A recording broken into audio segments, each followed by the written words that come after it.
Trading the close with 0 days.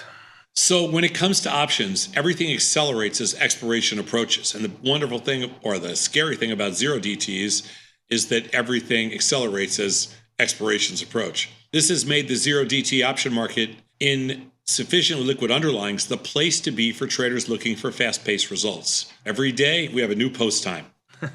In a sense, the last few hours of the day give us the 0DT markets of the 0DT markets. Over the past year, the short SPX 0 premium positions placed at market open have been generally winning trades because volatility has been contracting for essentially a full year. Given the current environment, the moves have been tighter, right? The moves have been tight. Contracting. Given the current environment, and given what, and basically given what what we know about 0DTs and everything else, is the same true for trades placed near the close. You want to ask me? Do I think? We're going to find out. Is the same true for trades placed near the close? Want to take a guess? I'm going to say no. That would be my guess. Okay, let's take a look. We did a study using 52 weeks data in the SPX 0DTs collected every 10 minutes. We considered selling strangles 40, 30, and 20 deltas starting at 11 a.m. or noon Chicago time, basically half day. We managed if they reached 25% of max profit, held through the close, otherwise assumed to exercise at mid-price. When we say exercise at mid-price, that means just close out at mid-price. And which means settled, there is no exercise. Right? And it also means that we can't get out at mid-price, so you'd have to, it's a little bit worse than our results show. We consider the results for closers, trades who manage their winners by closing out their positions, or rollers, those who roll to new strikes, typically closer to keep the same initial delta. Essentially, that's what we're looking at. We're looking at closers and rollers, some new terms. Let's go next slide. So the first one is 11 a.m. in the morning. We're looking at closers.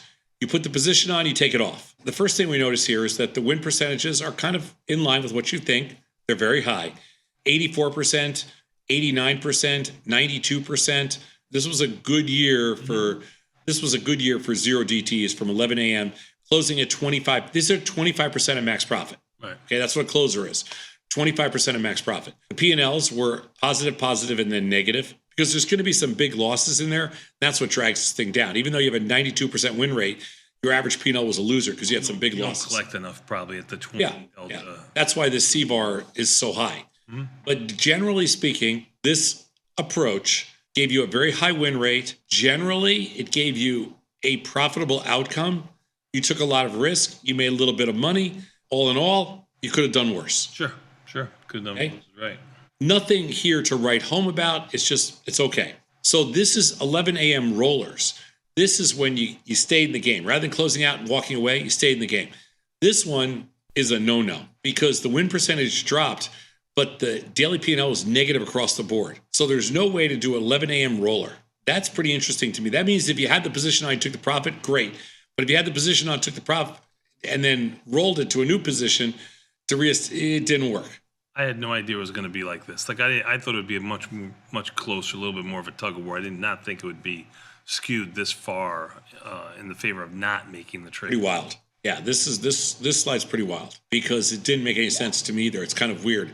But I guess what happens was when you take a profit and walk away, you don't have to deal with that close. When you take a profit and roll, then you're dealing with the close, and then you have a lot more losers that just.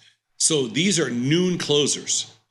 And the noon closers, just like the 11 a.m. closers, were a profitable trade. This one was even maybe even a little more profitable than the 11 a.m. Yeah, even at the 20 delta too. Yep. You took a little more risk, but you made a little bit more money. All in all, you're going to take more risk. You want to make more money. I mean, yeah, it's pretty symmetrical. That's okay. Yep, that's right. It's cool. Worked. You're definitely better closing than rolling. The rollers didn't work. The closers worked. Here are the noon rollers. And so the noon rollers were a little different than the 11 a.m. rolls. For some reason, 11 a.m. rolls all turned out negative. The noon rollers all turned out positive, but you made a lot less money than the noon closers. So the bottom line here is just close. If you're going to do something late in the day, you're a better closer than a roller, even though these numbers all were in the positive territory. Again, there's not going to be much to draw from this because we don't really put these positions on at noon with volatility as low as it is now.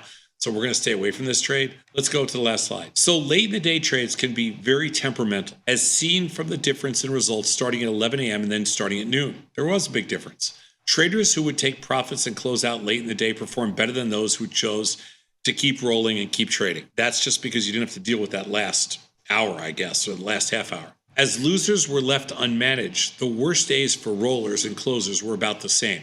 That's measured by the C-VAR. If you choose to trade extremely close to expiration, make sure you monitor your positions carefully and be ready to take your profits and run. What do you always say? Run like a thief in the night. Boom. That's where they took the line from.